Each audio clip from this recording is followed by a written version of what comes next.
میں اس وقت سب سے پہلے یاسین ملک کا اوپر بات کرنا چاہتا ہوں۔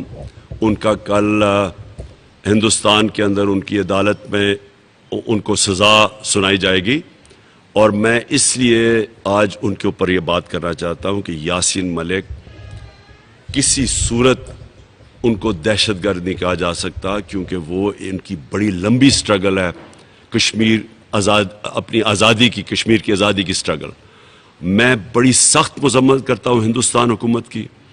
ان کے اندر کوئی اخلاقی جواز نہیں ہے کہ ایک آدمی جو اتنی دیر سے سٹرگل کر رہے ہیں اور ان کو اتنی دیر جیل میں رکھا ہے، اس کو اتنی دیر ٹارچر کیا ہے، اس کو اب دہشت گردی میں سزا سنائی جائے۔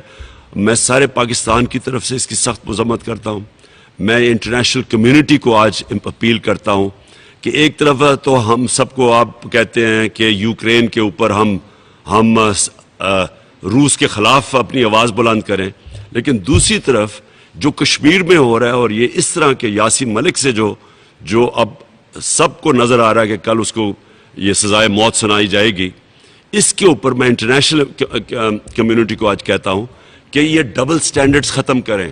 ایک طرف آپ کہتے ہیں کہ ہم مذمت کریں جبکہ انٹرنیشنل قانون توڑا جا رہا ہے یوکرین میں، دوسری طرف ساری خاموشی ہے جو کہ کشمیر کے لوگوں سے، اور خاص طور پہ جو کہ فریڈم فائٹرز ہیں کشمیر میں۔ فریڈم فائٹرز کا مطلب جس طرح کہ اپنے ملک کی آزادی کے لیے جدوجہد کر رہے ہیں یاسین ملک جیسے۔ انٹرنیشنل کمیونٹی کو اس کے اوپر ایکشن لینا چاہیے۔